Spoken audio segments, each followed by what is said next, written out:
Hello and welcome to LBTV News. I am Daniel Brickhaus. I am here with Wendy Pfeil. She is the Executive Director for the Belleville Chamber of Commerce. Welcome to the show. Thank you, Daniel. So I'm just going to jump right in. So for the first question is for college students that may not be aware of what a Chamber of Commerce does. Can you explain about how that affects the community and what you guys do? So a Chamber of Commerce works with businesses, and our focus is to connect businesses together to help grow them together and also to help grow the community. So we do a lot of networking where if is, say, a person at a certain business that would like to meet at someone at another business, we can connect those people together at certain events, be it our business after hours or our coffee cup connections or an event that we're hosting. But we also do educational seminars as well. So we want to teach our businesses skills and trades that they may need moving forward. So not all businesses can afford to, say, hire a social media concept person. So sometimes we'll put on programs and lunches that deal with, say, Facebooks or YouTubes or trends on social media, because that's an up and coming market. So we try to connect and educate our members and the community as much as possible on what's going on. And then we push that information out to the community so our community knows what members we have, what our members have to offer, what services are available here in town, be it education, healthcare, banking, community services, whatever they would need here in Belleville. And we have many students here that come from outside the metro area, so like outside Missouri and Illinois. What would Lindenwood students like to know about the Belleville Chamber of Commerce? What would you want to teach them about it? Like, if it's different from their own Chamber of Commerce in their state, Sure. what's So unique about Lindenwood? Each chamber has, their own, I would say, flavor. Belleville's chamber happens to be the largest south of Springfield and the third largest in the St. Louis metropolitan area. So we have a lot of resources that we can offer, not only the community and students, but then also our businesses as well. I think one thing that people don't realize is that the chamber sometimes seems that we're closed off or it's hard to access it, but it's not. It's real easy. We have people that walk in every day and we service them, as much as possible, whether it's helping them find a service that they need or connecting them with a business that they want to get with. Students are welcome as well. We love to have our students come in, especially you guys that are here visiting for, maybe 2-4 years or going to end up living here, so that we know what is missing from our community, and we can take that information and then give it to our businesses and our city and say, hey, the students here at Lindenwood are seeing these gaps in our area. Maybe this is something we should look at. And, maybe it's that the businesses are underserving the students here, so we can connect those students with the businesses here as well. And how do you become a member? And after you become a member, what are the benefits that you get from being in the chamber? So it's real easy. We have a simple membership application, and there are fees involved, and the fees are based on the size of the business. So we have everything from what we call our mom and pop shop, so it may be a sole proprietor, one owner, to the larger corporations here in town. And it depends on the amount of full-time employees that are based here in Belleville on what it is to join the chamber. And it's just kind of a fair way to keep it across the board. And then once you become a chamber member, you have access to everything that we do, from our networking events to sponsoring events here in town to getting your name in our directory that we put out there, advertising on our websites and our weekly email updates. We have sponsorship opportunities, connecting with other businesses, free marketing opportunities that we have out there. So we have a network of over 1,600 individuals within our chamber members themselves. So sometimes just getting that information out, even if you hit 1% of those members, that's still 1% you never hit. And a lot of that stuff is free to our members to use, and they don't realize that. Our website is heavily trafficked because we sit in the county seat, so a lot of outside people come in to our website and look to see what's going on in the area and use that. And so all of our business members are listed on there as well.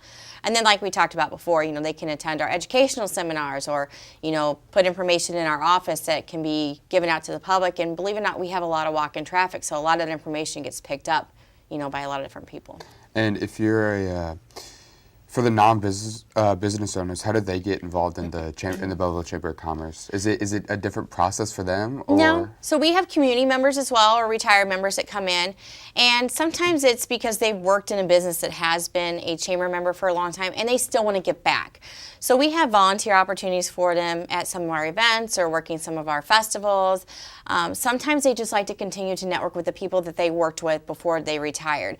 And it's just a way for them to get out and keep those connections alive, because I mean, you and I both know that, staying active in a community is very important to the health and welfare of a community as well. And Belleville has a great volunteer spirit, and those retired people that come back in are some of the people that keep it alive and well.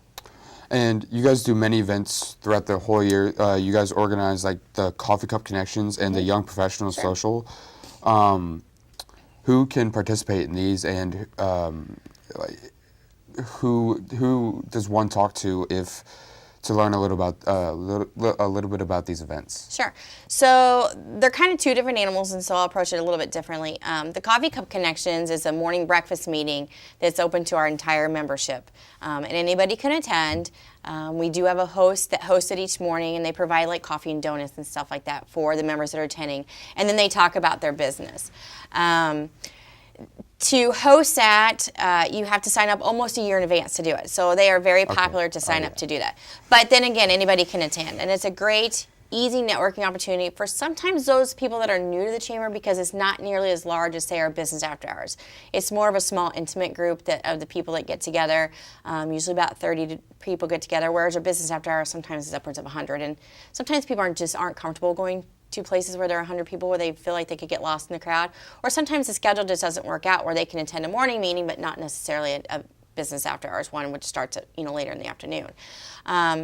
So our Coffee Cup Connections is actually put on by a committee that we have under the chamber called the Inform Committee, which stands for Information and Networking for Members. So they would contact the committee, and the committee members put together the programs and services for the members, designated to the Coffee Cup Connections.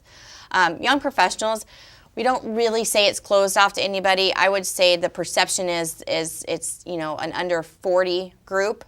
So students coming out of college, to those that are in the beginning pass of their career, to some that are maybe in middle management or maybe looking to move up into management.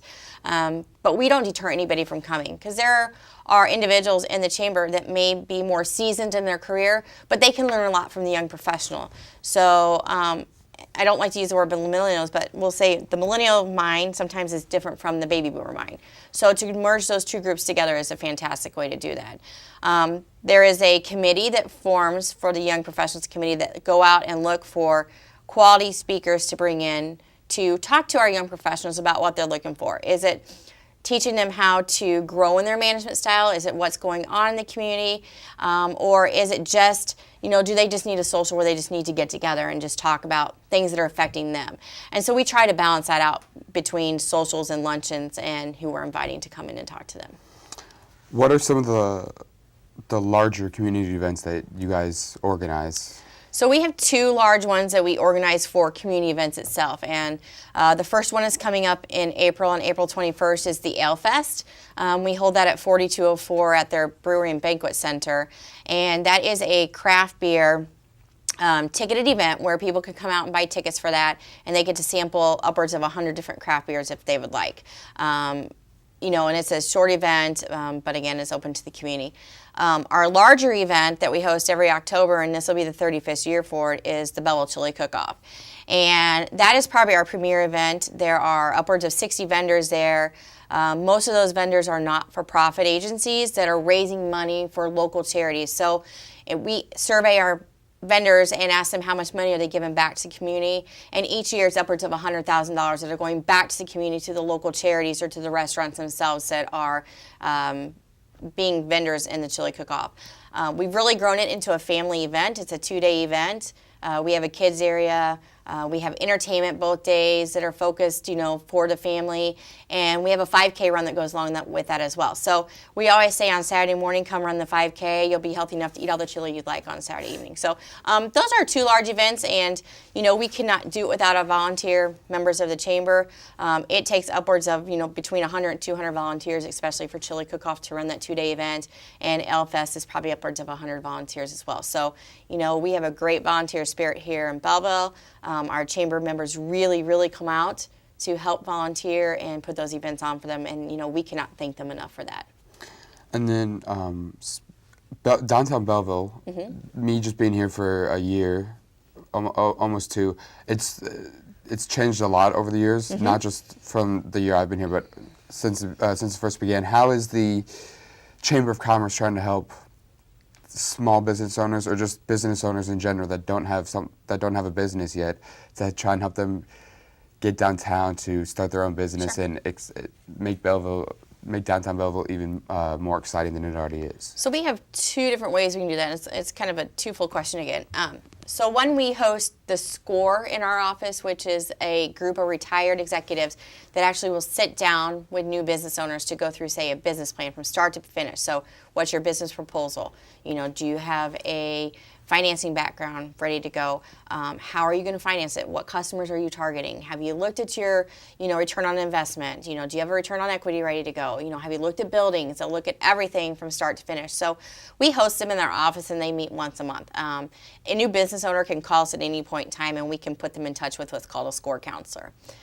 We also work closely with our city's economic development office. So if we get a lead that comes into our office, we'll turn that lead over to the city because they have applications, stuff that they have to go through with the city that we just don't get involved in that process. We'll direct them there, but that is a city process, and so we let the city take care of that. On the flip side of that, we have a Main Street committee which strictly focuses on the health and welfare of Belleville Main Street.